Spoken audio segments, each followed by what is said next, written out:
નમસ્કાર વિદ્યાર્થી મિત્રો, આજે આપણે વિચાર વિકાસ ક્રમના આ બીજા વિડીયોમાં 12મા ધોરણના લેખન વિભાગમાં આજે આપણે બે પેરેગ્રાફ જોઈએ.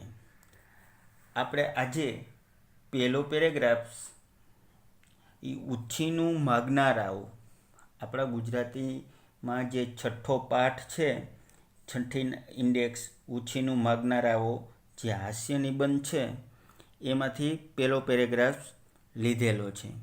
હવે તો તમને એ તો ખ્યાલ આવી જ ગયો હશે કે વિચાર વિકાસ ક્રમમાં આપણે જે પેરેગ્રાફ્સ આપેલો હોય, બરાબર, એના વાક્યો હોય એ આપણે આગળ પાછળ કે ઉપર નીચે કરીને આપેલા હોય અને એ આપણી ટેક્સ્ટ બુકમાં જે ક્રમે લખેલા છે એ જ ટેક્સ્ટ બુકનો ફકરો આપણે પરીક્ષામાં લખવાનો હોય. અને આ વાક્યમાં આપણે આના આગળના વિડીયોમાં આપણે એની મર્યાદાઓ ગણાવેલી હતી કે એમાં કોઈ વ્યાકરણના ચિહ્નો કે એના ટોપિક કે એના ચિહ્નોમાં કોઈ પણ જાતનો સુધારો વધારો કરવાનો નથી.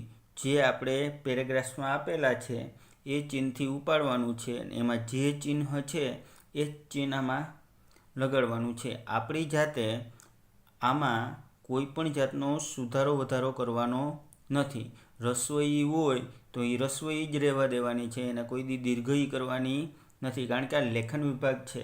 આને માત્ર ને માત્ર આપણે જે સૂચના આપી હોય કે આપેલા ગદ્ય ખંડને વિચાર વિકાસના ક્રમમાં ગોઠવો, એટલે આપણે જે વાક્ય આપેલું હોય એ ઉપર નીચે કરેલું હોય, એ ફકરામાં બદલાવી દીધેલું હોય. જવાબ આપણે જ્યારે લખીએ ત્યારે આપણી ટેક્સ્ટ બુકમાં જે રીતે આપેલું હોય એ રીતે લખવાનું હોય. અને આને કંઠસ્થ કરવું એ સૌથી પહેલી પ્રાયોરિટી છે. હવે આ પેરેગ્રાફ્સ છે એ આપણે ઉછીનું માગનારાઓમાં તમે એ પાઠ ખોલશો ત્યારે 23 નંબરના પેજ ઉપર છેલ્લો પેરેગ્રાફ્સ છે, બરાબર. હજી કહી દઉં, 23મા પેજ ઉપર ગુજરાતીના ઉછીનું માગનારાઓ પાઠ છે, એમાં છેલ્લો પેરેગ્રાફ્સ એ પાઠનો છે. તો હવે આ પેરેગ્રાફ્સ જો અહીંથી ચાલુ થયું તો એનો જવાબમાં જે વાક્ય લીધું એનું પેલું અહીંથી આવે કે ડોશીએ, જો અહીં જવાબમાં લખેલું જ છે કે ડોશીએ ક્ષીણ અવાજે વેદને પાસે બોલાવીને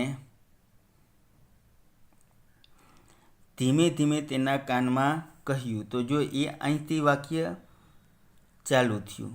હવે તમે જુઓ કે ડોશીએ ક્ષીણ અવાજે વેદને પાસે બોલાવીને ધીમે ધીમે તેના કાનમાં કહ્યું. તો આ કહ્યું છે તો અહીંયા ચિહ્ન છે જે પેરેગ્રાફમાં આપેલું છે, એમાં જો અહીંયા પણ એ જ ચિહ્ન કરેલું છે, કોઈ પણ જાતનો એમાં ફેર કરેલો નથી. હવે જવાબમાં અહીંયા શું છે, તમે ટેક્સ્ટ બુક જોશો એટલે જવાબમાં બીજું વાક્ય શું છે કે મારા મોટા છોકરાના વચલા દીકરાનો નાનો છોકરો 1.5 વર્ષમાં પરણવા જેવડો થશે. જો અહીંથી તો હવે આપણે અહીંથી જો અહીંયા આ વાક્ય અહીંયા છે, મારા મોટા છોકરાના વચલા દીકરાનો છોકરો 1.5 વર્ષમાં પરણવા જેવો થશે. જો અહીં છે એટલે આના ચિહ્નોમાં કે કોઈ પણ જાતનો ફેર કરવાનો નથી. હવે ત્રીજું વાક્ય એ છે કે બેટા તારે આગળ પાછળ ઉલાળ ધડાળ જેવું કંઈ નથી. તો જુઓ આમાં એ અહીંયાથી છે કે બેટા તારે આગળ પાછળ ઉલાળ જેવું કાંઈ નથી છે. અહીંયા અલ્પવિરામ, તો અહીંયા અલ્પવિરામ આપેલું છે, અહીંયા પૂર્ણ વિરામ કરી દીધું, તો અહીંયા પણ પૂર્ણ વિરામ કરી દીધું. એના પછી બેટા જો તારી 2 વર્ષની આવરદા ઉછીને આપે તો ચોથી પેઢીને પરણી લેલી જોઈ મરું, બરાબર. તો જો એ અહીંયા છે, જો તારી 2 વર્ષની આવરદા ઉછીને આપે તો ચોથી પેઢીને પરણીને જોઈને મરું.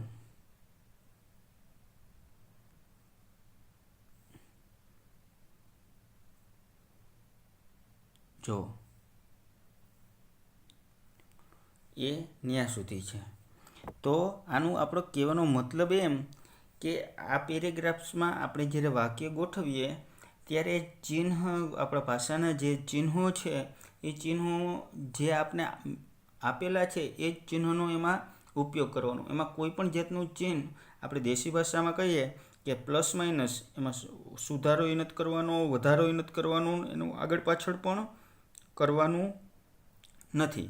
એટલે આ બાબત છે એ ખાસ ધ્યાન રાખવા જેવી છે. હવે આપણે આના પછીનો આમાં જે બીજો પેરેગ્રાફ્સ આપેલો છે યુધિષ્ઠિર, જે આ પેરેગ્રાફ્સ છે એ આપણી ગુજરાતીની ટેક્સ્ટ બુકમાં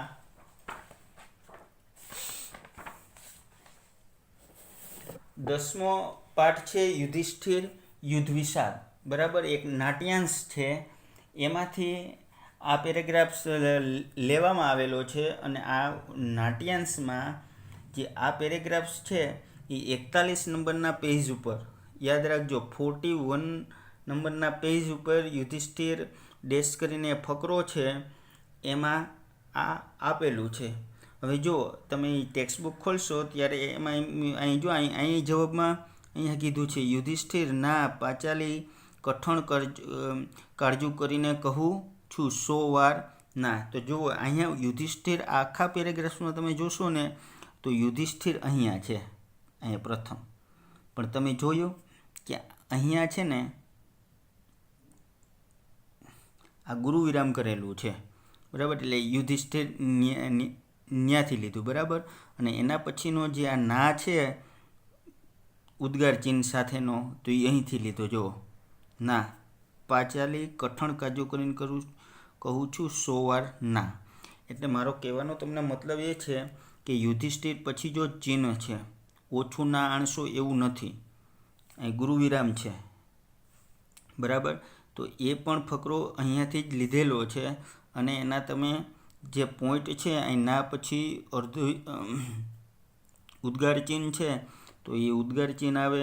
પાંચાલી પછી જો અલ્પવિરામ છે તો અહીંયા પણ અલ્પવિરામ છે, અને પાછું અહીંયા ઉદ્ગાર ચિહ્ન આપેલું છે તો અહીંયા ઉદ્ગાર ચિહ્ન છે. એટલે આ વસ્તુનું ખાસ ધ્યાન તમારે રાખવાનું છે. આપણે માની લ્યો કે 3-4 લીટી હોય કે 5 લીટી હોય વધીને આપણે પાકી કરી લઈએ. આપણે 12મા ધોરણમાં છીએ એટલું તો આપણે કેપેસિટી છે કે 4-5 લીટી આપણે કંઠસ્થ કરી લઈએ. સાહેબે કીધું કે એટલા 12મા ધોરણમાં 10 થી 12 ફકરા પૂછાય તો 10 થી 12 ફકરાનું વેઇટેજ 5 માર્ક્સનું હોય તો આપણે કંઠસ્થ કરી લઈએ. પણ આપણે નાની નાની બાબતોમાં આ ધ્યાન રાખવાનું છે કે આપણો એક પણ માર્ક્સ જતો જો ના જોઈએ. હું તમને નાની વસ્તુનું એટલી વખત સમજાવવા માગું છું કે આપણો જાણી જોઈને આપણે બધું આવડે છે, પણ એ છતાંય આપણી હાવ નાની અમથી ભૂલને આપણે ઇગ્નોર ના કરીએ. આમાં તમે એક જાતના ચિહ્નોની ભૂલ કરો ને એટલે પેપર ચેકર છે એ અડધોથી 1 માર્ક્સ સુધીનો એ કાપી શકે એક ભૂલમાં. હવે માની લ્યો કે એક ફકરામાં આપણે 2 કે 3 ભૂલ ખરી હોય અને પછી ભલે ને આખો લખ્યો હોય તો એ 5 માર્ક્સના 2 માર્ક્સ જ મળે. એટલે આ વસ્તુનું ખાસ ધ્યાન રાખવાનું. આમાં બીજું કાંઈ નથી. તમે જે વાક્ય ઉપાડો છો ને એ વાક્યમાં જે ચિહ્ન છે ને એ જ ચિહ્ન સાથે લખવાનું.